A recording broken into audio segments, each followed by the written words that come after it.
Peace and blessings be upon all the prophets and messengers of Allah.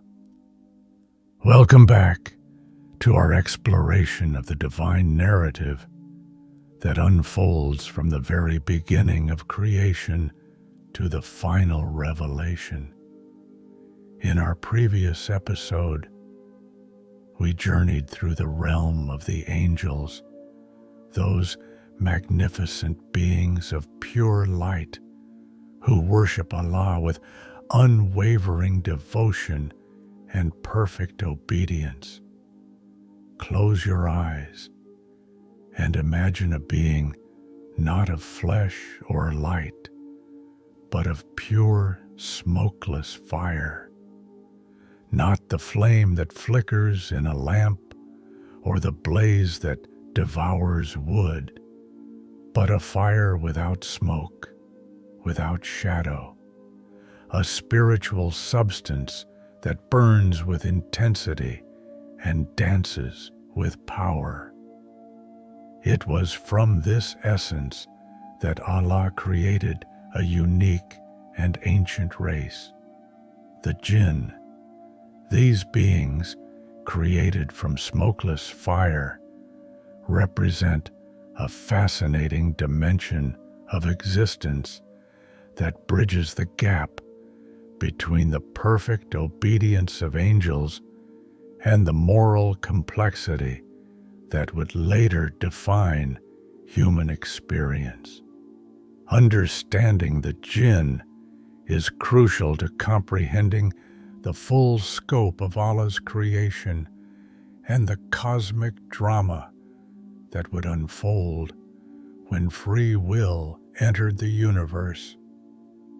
Their story is not merely one of supernatural beings dwelling in an unseen realm, but a profound exploration of choice, consequence, and the responsibility that comes with intelligence and free will.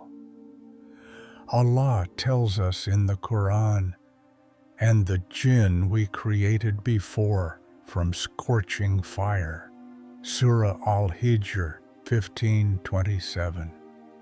This wasn't ordinary fire that burns and consumes, but what the Arabic describes as nar as-samum, a pure smokeless fire that burns without the impurities and byproducts of earthly flames. Imagine, if you will, fire in its most refined form, the essence of energy and movement, heat and light, but without smoke, without the crude matter that ordinary fire produces. This is the substance from which Allah fashioned the Jinn, giving them qualities that would make them fundamentally different from both angels and the humans who would come after them. This fiery origin imbued the Jinn with characteristics that would define their entire existence. Fire is dynamic, ever-changing, capable of great beauty and terrible destruction. Fire can provide warmth and light, but it can also burn and consume. Fire is neither inherently good nor evil. It simply is, and its effects depend entirely on how it is used and controlled. The Prophet Muhammad explained this distinction clearly when he said, as recorded in Sahih Muslim, "The angels were created from light.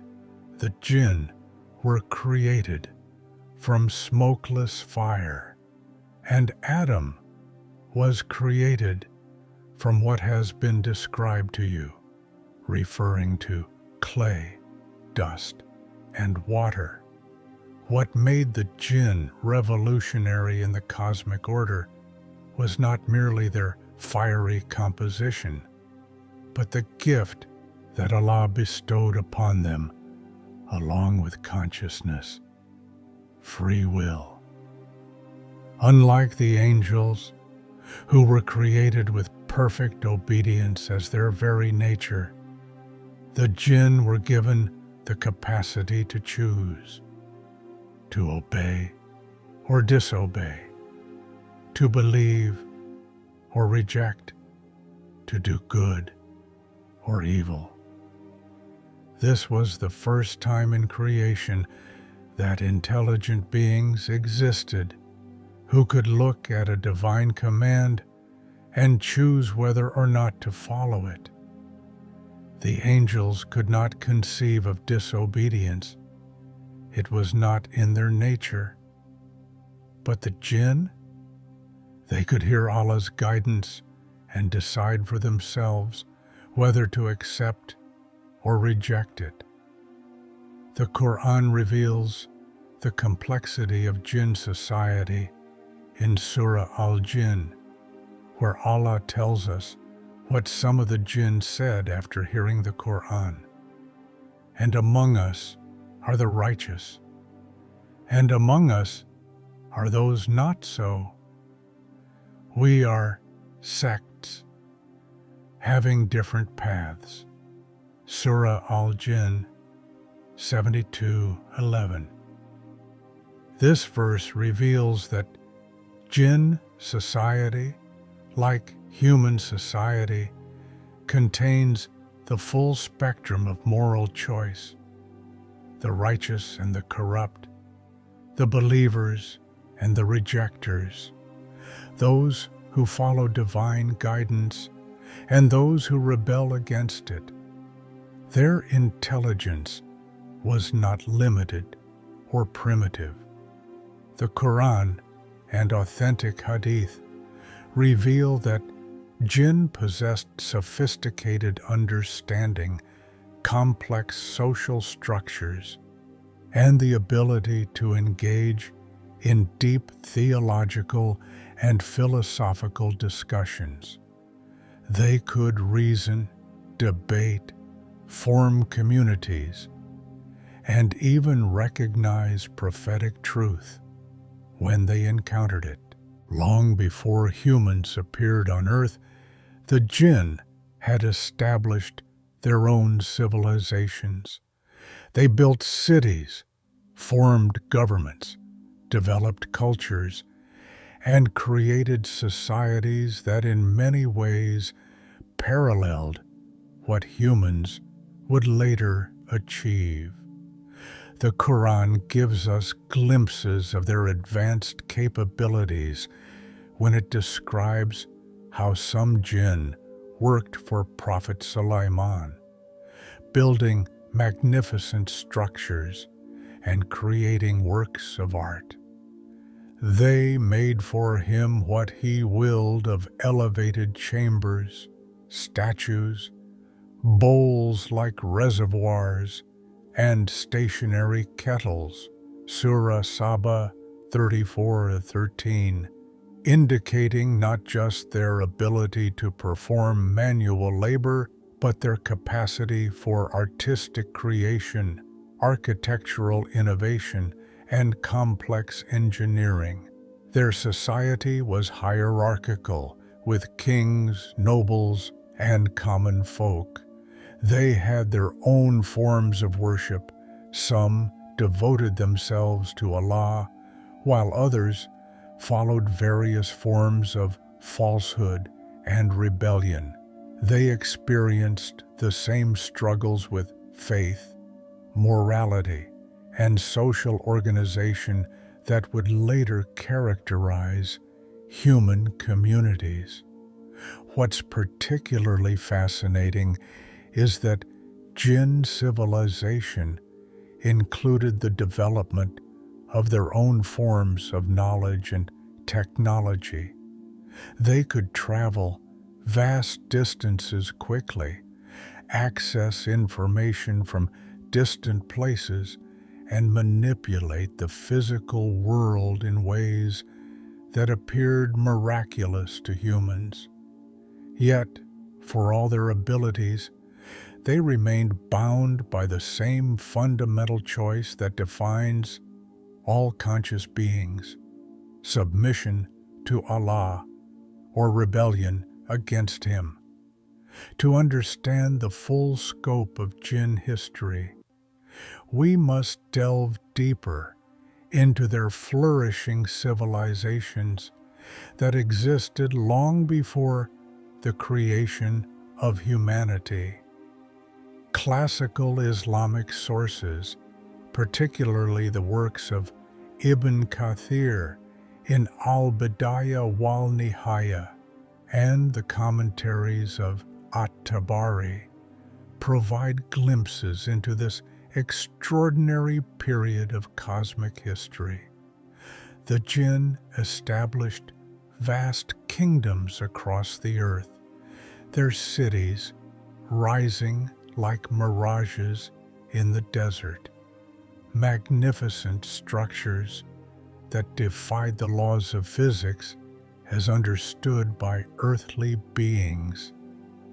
These were not crude settlements, but sophisticated metropolises with towering spires that seemed to touch the heavens, marketplaces that buzzed with trade between different tribes, and centers of learning where the most brilliant minds gathered to contemplate the mysteries of existence. Their architecture was unlike anything that would later be built by human hands. Constructed from crystallized fire and hardened light, their buildings could shift and change according to the will of their inhabitants.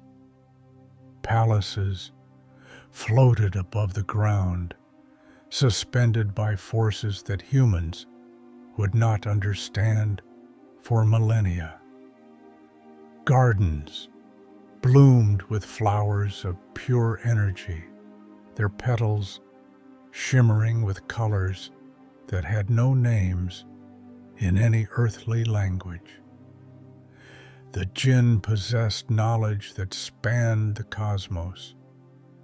They could perceive the movements of celestial bodies, understand the language of every created thing, and communicate across vast distances through means that transcended physical limitations.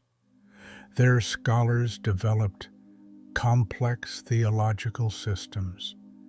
Their philosophers debated the nature of existence, and their mystics sought union with the divine through various forms of worship and contemplation. Yet, this golden age was not without its shadows. The gift of free will that Allah had bestowed upon the Jinn manifested in all its complexity. While many Jinn dedicated themselves to righteous worship and the pursuit of knowledge, others chose paths of rebellion and corruption. Factions emerged within their societies, ideological divisions that would eventually lead to catastrophic conflicts. The cosmic conflict, the war between Jinn and angels. The classical Islamic historical tradition preserved in the works of scholars like Ibn Kathir and At-Tabari speaks of a great fitna, a trial that tested the very foundations of Jinn civilization. This was not merely a political or social conflict, but a cosmic struggle that would reshape the order of creation itself. As Jinn civilization reached its peak, corruption began to spread like wildfire through their societies. Some Jinn, intoxicated by their own power and knowledge, began to transgress the boundaries set by Allah. They engaged in acts of oppression, spreading fasad, corruption, throughout the earth.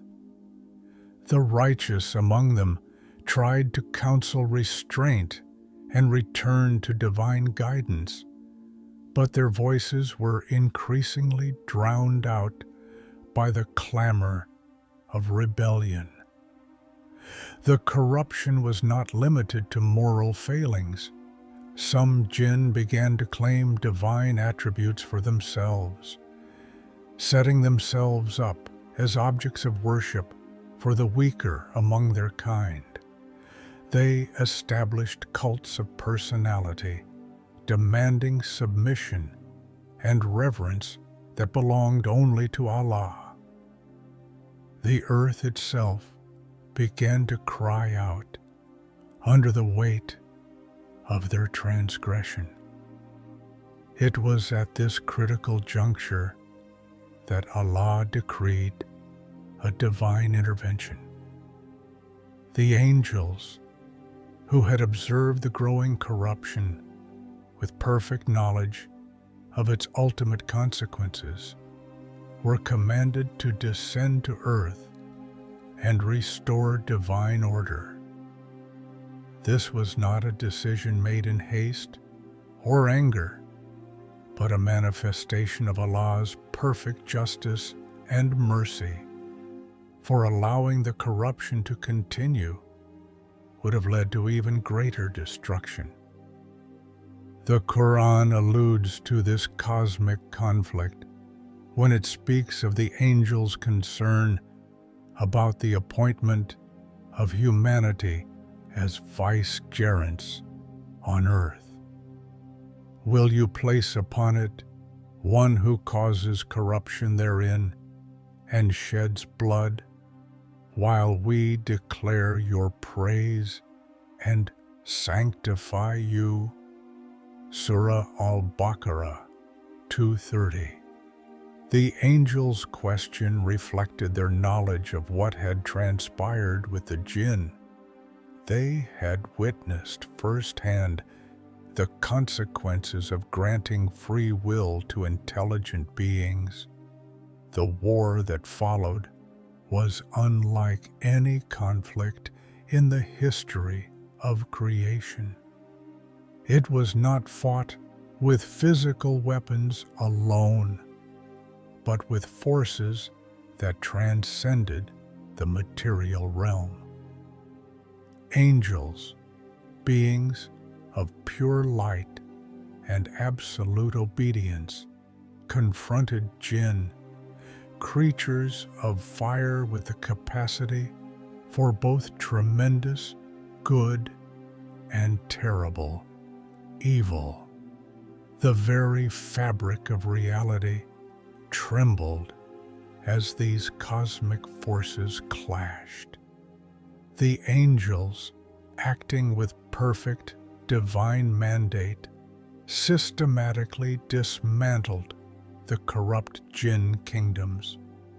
Their cities of crystallized fire were shattered, their floating palaces brought low, their centers of learning reduced to ruins. The rebellious jinn were either destroyed or driven to the furthest corners of the earth, while the righteous among them were preserved by divine mercy. Yet this was not a genocide or an act of cosmic cruelty. It was a divine recalibration, a necessary intervention to prevent the complete corruption of creation.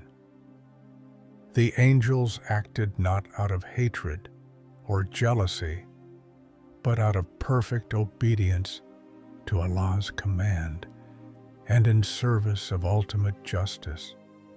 In the aftermath of this cosmic conflict, most jinn accepted their humbled state and sought to rebuild their societies according to divine guidance. But one among them chose a different path, a path that would lead to his becoming the most infamous figure in all of creation. Iblīs, whose name derives from the Arabic root meaning to despair or to be disappointed, had not always been the enemy of righteousness. In fact, he had been among the most distinguished of all Jinn, renowned for his scholarship, his devotion, and his unwavering commitment to worship. During the golden age of Jinn civilization, Iblīs had been a prominent religious leader, known for his eloquent sermons and his deep understanding of divine law. He had spent centuries in contemplation and prayer, his worship so intense and constant that it became legendary among both Jinn and angels. His knowledge of theology was encyclopedic, his grasp of divine attributes so comprehensive that other Jinn sought him out for guidance in the most complex spiritual matters. When the great conflict erupted between the corrupt Jinn and the angels, Iblīs distinguished himself by siding with divine justice. He fought alongside the angels against the rebellious factions of his own kind, demonstrating a commitment to righteousness that transcended tribal or species loyalty. His valor in battle, combined with his spiritual dedication, earned him unprecedented honor. It was this exceptional service that led to Iblīs being granted access to the heavenly assemblies, a privilege rarely bestowed upon any created being. He was invited to join the angels in their constant worship and praise of Allah, to participate in the celestial councils where divine wisdom was contemplated, and to witness the unfolding of cosmic plans that remained hidden from other creatures. For ages, Iblīs worshipped among the angels, his fiery essence somehow harmonizing with their light. He prostrated with them, sang praises with them, and served the divine will with what appeared to be perfect submission.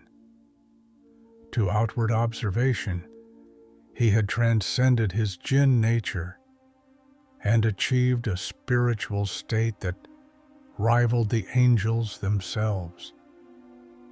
But within his heart, seeds of pride had been quietly growing.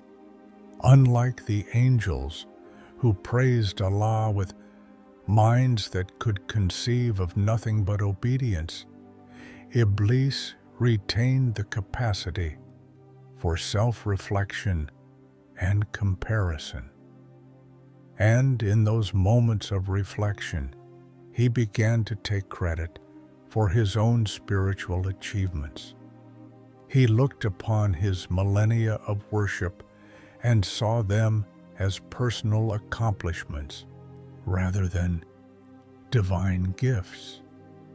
He observed his vast knowledge and considered it evidence of his own superiority. He reflected on his access to the heavenly realms and began to believe that he had earned this privilege through his own efforts rather than receiving it as divine grace. Most dangerously, he began to compare himself with others, first with his fellow Jinn, then with the angels, and eventually with all of creation.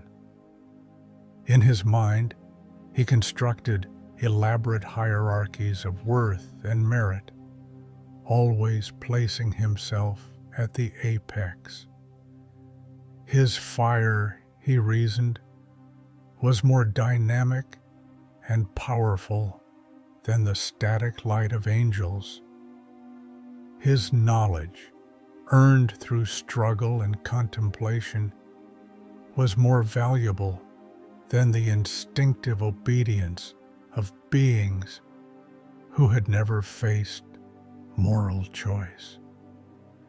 The classical commentators note that Iblis's pride was particularly insidious because it was clothed in the garments of religiosity. He did not abandon worship. He continued to prostrate and praise. He did not reject divine authority. He continued to serve in the heavenly assemblies, but his worship gradually became contaminated with self-admiration, his service tainted with the belief that he was doing Allah a favor rather than fulfilling his fundamental obligation as a created being. The test came when Allah announced his intention to create a new form of conscious life, humanity. This was not merely the introduction of another species, but the establishment of a new order in creation, one that would serve as a bridge between the physical and spiritual realms. When Allah shaped Adam from clay and breathed into him the soul that would make him a conscious, choosing being, he commanded both angels and Iblīs to prostrate before this new creation. This was not an act of worship, for worship belongs to Allah alone, but a gesture of honor and acknowledgement of the special status that Allah had bestowed upon humanity. The angels, in their perfect obedience, prostrated immediately and completely. They recognized the divine wisdom in the command and submitted without question or hesitation. Their prostration was an expression of their perfect understanding that to obey Allah in all things is the highest form of worship. But Iblīs, for the first time in his existence, hesitated. In that moment of pause, all his accumulated pride and self-regard crystallized into a single, fateful decision. He looked upon Adam, this creature fashioned from humble clay, and saw not the divine wisdom in his creation, but a challenge to his own perceived superiority. "I am better than him," Iblīs declared when Allah questioned his refusal. "You created me from fire and created him from clay." Surah Al-A'raf 7:12. This statement reveals the full extent of Iblīs's spiritual corruption. He had reduced the divine command to a matter of material comparison, as if the worth of a created being could be measured by the substance from which it was formed. He had elevated his own origin above Allah's wisdom, his own judgment above divine decree. In that moment, Iblīs revealed that his millennia of worship had been fundamentally flawed. He had been worshiping an image of Allah that conformed to his own understanding rather than submitting to the true Allah, whose wisdom transcends all created comprehension. His obedience had been conditional, dependent on his ability to understand and approve of divine commands. The consequence was swift and irreversible. Allah expelled Iblīs from the heavenly assemblies, stripping him of the honor he had enjoyed for so long. "Get out," Allah commanded, "for indeed you are expelled, and upon you is my curse until the day of judgment." Surah Al-Araf 7:18. But Iblīs's response to this expulsion revealed the depth of his corruption. Rather than repenting, rather than recognizing his error and seeking forgiveness, he doubled down on his rebellion. He requested respite until the day of judgment, not so that he might have time to repent, but so that he might wage war against the divine plan itself. "Because you have put me in error," Iblīs declared, "I will surely sit in wait for them on your straight path. Then I will come to them from before them and from behind them and on their right and on their left. And you will not find most of them grateful." Surah Al-Araf 7:16-17. This was not merely a threat against humanity, but a declaration of war against Allah himself. Iblīs had chosen to make the corruption of divine creation his life's mission, to prove that free will was a cosmic mistake by leading as many conscious beings as possible into rebellion and damnation.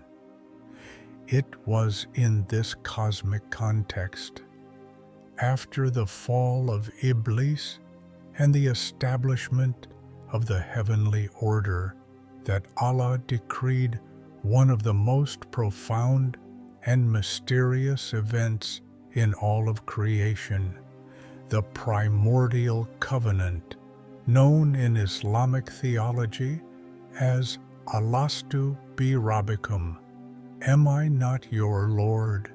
This event transcends ordinary time and space, occurring in what the classical scholars call the realm of Qab Qausain, the distance of two bow lengths, a spiritual dimension where Allah's direct communication with souls becomes possible. It was here, in this timeless moment, that every soul that would ever exist was summoned before the divine presence.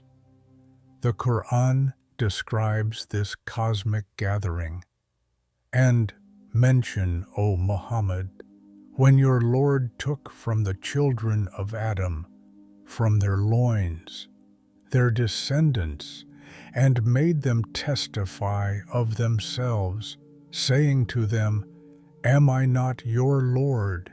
They said, 'Yes, we have testified.' This, lest you should say on the day of resurrection, 'Indeed, we were of this unaware.'" Surah Al-Araf 7:172. Imagine, if you will, every soul that would ever inhabit a human body, from Adam to the last person to be born before the day of judgment, gathered in this spiritual assembly. Billions upon billions of souls, each one a unique creation of Allah, each one possessing the divine spark that would make them capable of consciousness, choice, and spiritual development. The classical commentators explain that this gathering was not merely a roll call or a census, but a fundamental establishment of the relationship between Creator and creation. Allah was not asking a question to which He did not know the answer. His knowledge encompasses all things, past, present, and future. Rather, He was establishing a covenant, a spiritual contract that would serve as the foundation for all subsequent divine guidance and human accountability. When Allah asked, "Alastu bi-Rabbikum, am I not your Lord?" He was not merely seeking acknowledgement of His existence, but establishing the fundamental truth upon which all spiritual reality is based, that He is the ultimate source, sustainer, and destination of all existence, and that conscious beings find their truest purpose in recognizing and submitting to this reality. The soul's response, Bala Shahidna, yes, we bear witness, was not a mere verbal affirmation, but a profound spiritual recognition. In that moment, every soul experienced direct divine knowledge, unmediated by the limitations of physical existence or the potential for self-deception. They knew with absolute certainty that Allah was their Lord, their Creator, their ultimate source of guidance and judgment. This recognition was not imposed upon them against their will, but arose from their deepest spiritual nature. The classical scholars explain that souls are created with an innate inclination, fitra, toward recognition of and submission to their Creator. The Primordial Covenant was the moment when this fitra was fully awakened and consciously acknowledged. The covenant established several fundamental principles that would govern all subsequent human existence. The principle of innate knowledge. Every human soul carries within it the memory of this primordial recognition.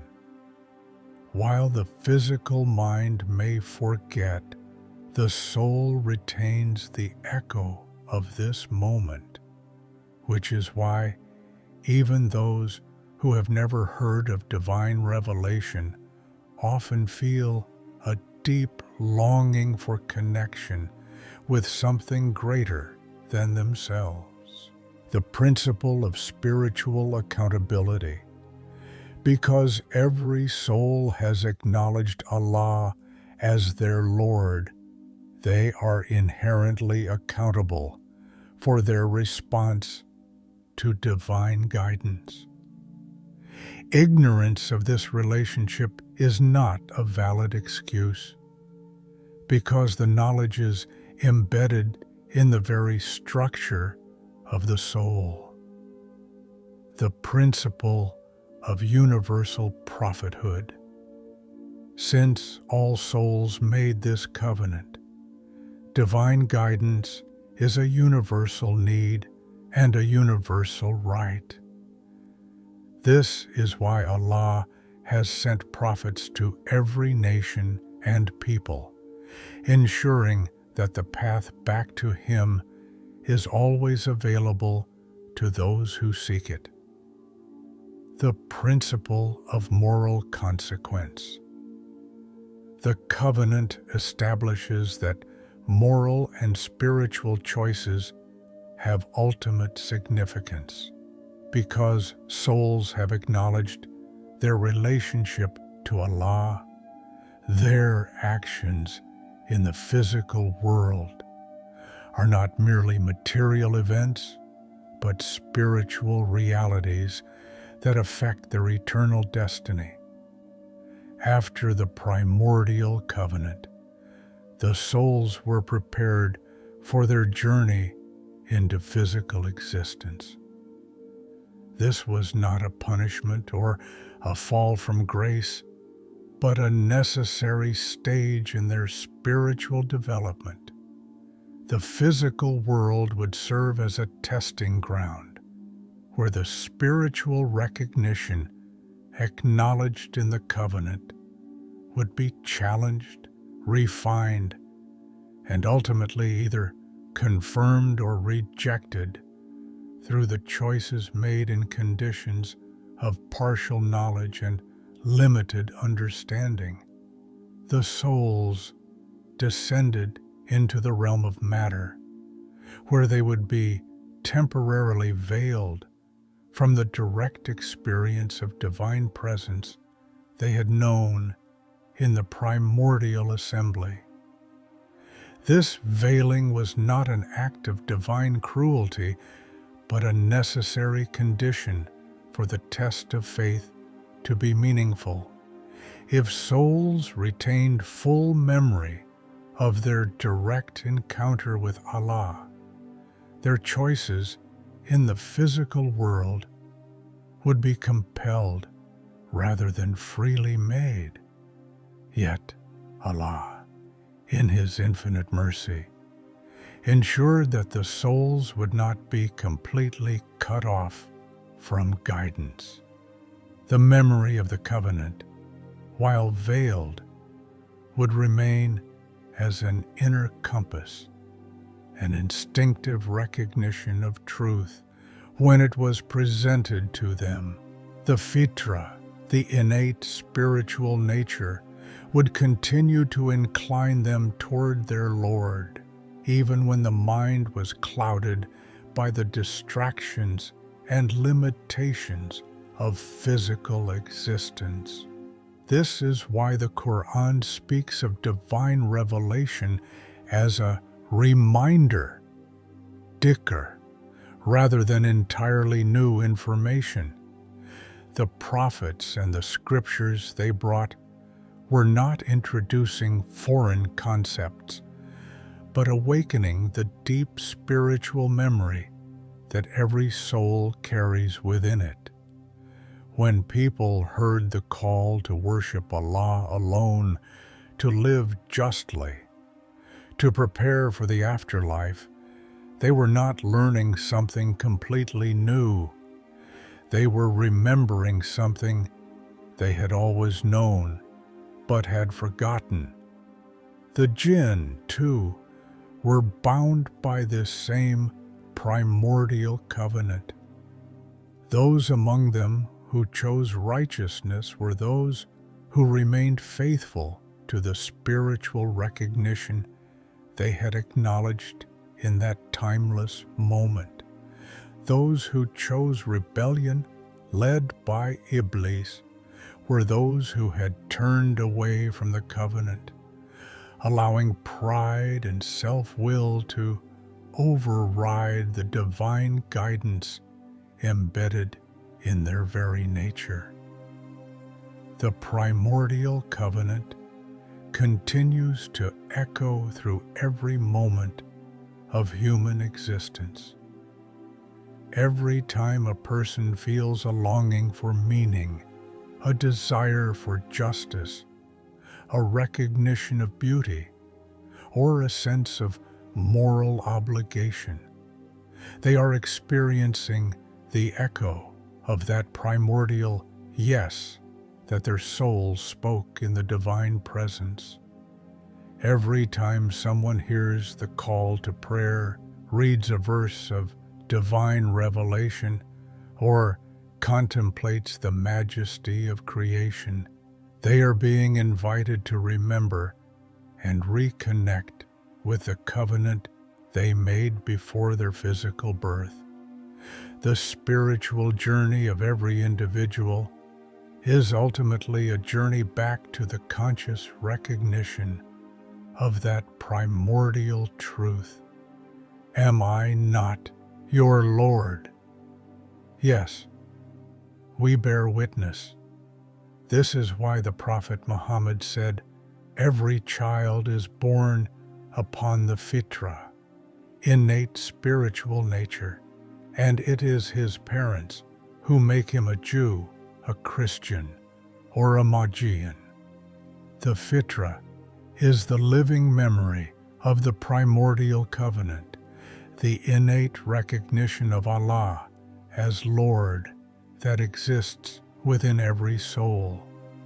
The covenant also explains why divine guidance has a quality of immediate recognition for sincere seekers. When the Quran was revealed, many who heard it exclaimed that it was confirming what they had always known in their hearts.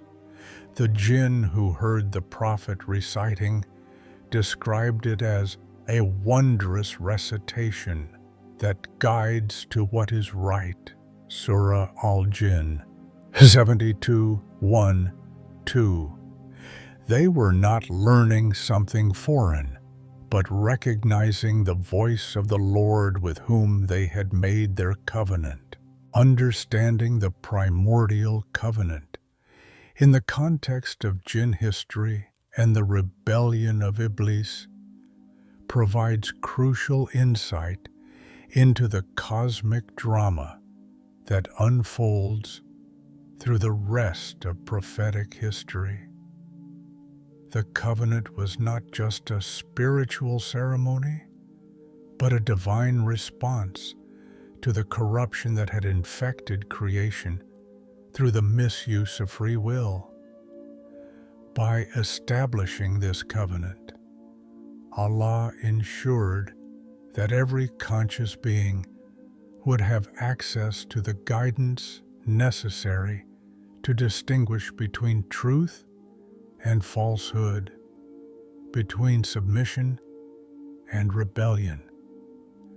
The covenant serves as a spiritual anchor, a point of reference that remains constant even as the forces of corruption led by Iblīs work to mislead and confuse.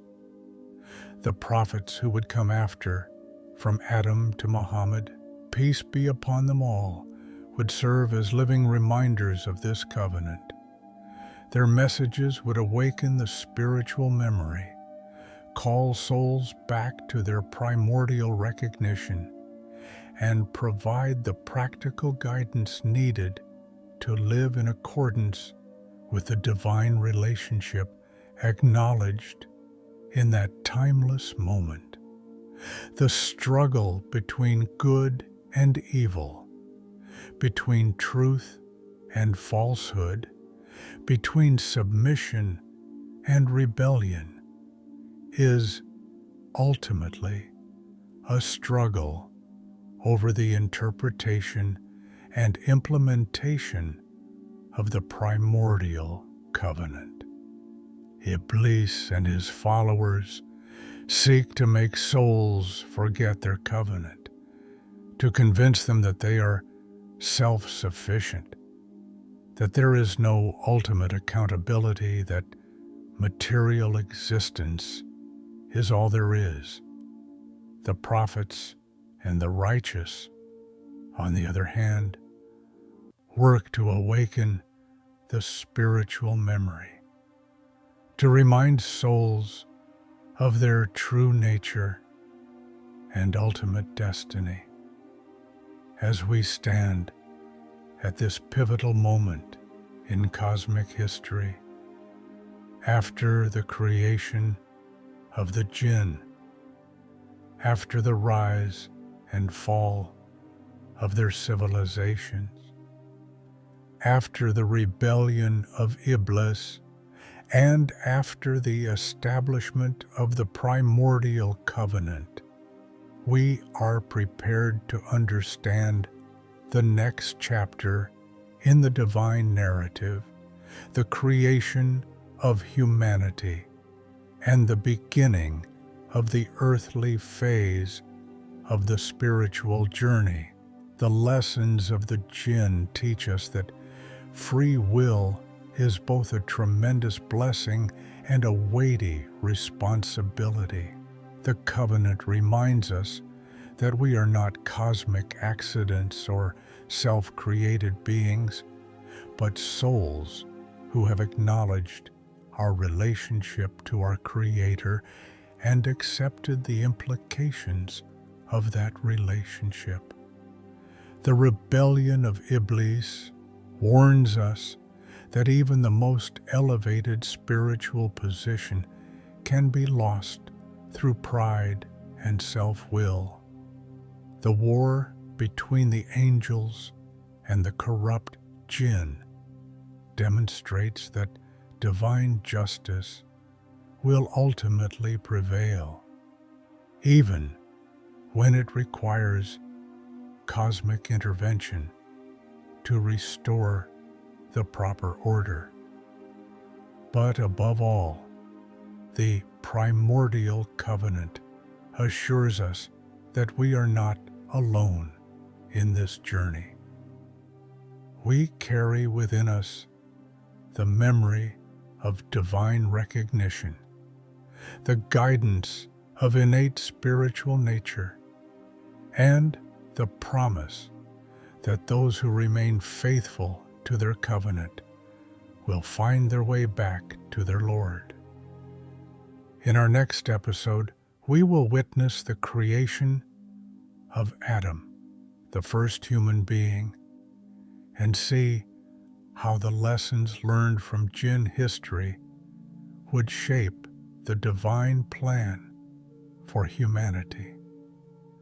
We will explore how the Primordial Covenant would be tested and refined through the experiences of physical existence, and how the eternal struggle between Iblīs and the forces of guidance would play out in the arena of human choice. Until then, may we reflect on the covenant we have made with our Creator, guard our hearts against the pride that led to Iblīs' downfall, and use our gift of free will in service of the one who brought us into existence and to whom we must return. The journey from the realm of souls to the world of matter is about to begin. The stage is set for the greatest spiritual adventure in the history of creation, the human journey toward divine recognition, moral development, and ultimate return to the source of all existence. May Allah guide us all on this journey, protect us from the whispers of the expelled one, and grant us the wisdom to remember our primordial covenant in every moment of our lives. Wa Allahu Alam, and Allah knows best.